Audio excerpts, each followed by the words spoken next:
Joining us now, the chairman of House Oversight. He's Congressman James Comer for a First on Fox Business Report. Okay, Congressman, so you, along with House Judiciary Chair Jim Jordan and House Ways and Means Chair Jason Smith, you're now calling on a key Biden insider to testify. Can you talk to us about that? This is for the impeachment inquiry. Absolutely. Our latest request is to speak with Kevin Morris. He's an attorney who apparently is the person who loaned the money to Hunter Biden to pay off his $2 million tax bill. Now we know that's more like a $4 million tax bill. So we want to learn more about what the terms of this loan agreement would be. Remember, the $240,000 that we found in checks going to Joe Biden, they claimed that was a loan. The $250,000 wire from China that was sent to Hunter Biden and listed Joe Biden's home address, they said that was a loan. And going through their bank statements, a lot of money that they deposited, they listed as loans. But one thing I don't ever see, Liz, is where they actually make payments on loans or interest on loans or anything else. So we have a lot of questions about what in the Biden universe is classified as a loan.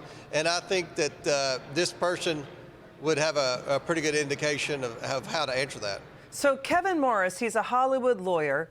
He reportedly loaned Hunter Biden more than $2 million to pay off his back taxes.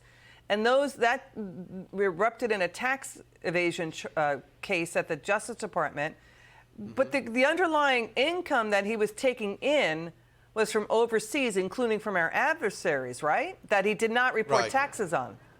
Right. And we also suspect that Morris is involved in some of the art sales. Remember, the art sales are going on while Joe Biden's president. So we believe that this influence peddling scheme has never stopped. We believe it's still going on strong during the Biden administration, and it's going through the art sales. So we have some very specific questions based on interviews we've conducted, based on bank statements that we've received and evaluated. And we believe that Mr. Morris has the potential to answer a lot of questions to help us connect some dots. So we're going to hopefully hear from him in the next 30 to 45 days and be able to report to the American people what we find. You and the other chairs have been revving up the subpoenas. You've subpoenaed Hunter Biden. You've subpoenaed James Biden. Have they gotten back to you? We've heard from an attorney representing Jim Biden, but we haven't nailed down a date or anything. The subpoena stated when we wanted them to come. Obviously, if they have a conflict that day, we'll try to work around, but we're not going to play this game to where they continue to delay. They've received a congressional subpoena.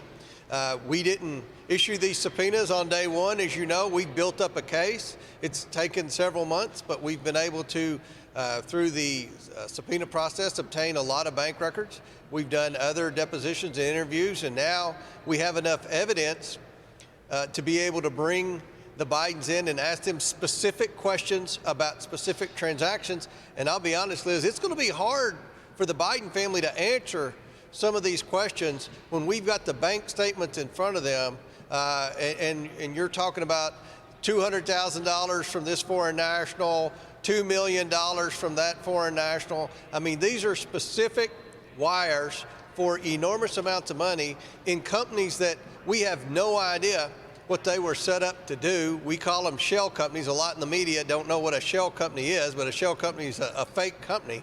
So we have enough evidence now to where we can have a pretty substantive deposition with the Biden family and hopefully get some answers that the American people want to know. The American people want to know, what did the Bidens do to receive millions and millions of dollars from our enemies around the world, and what level of involvement did Joe Biden have? Got it. Chairman Comer, thanks for joining us. We'll stay on the story.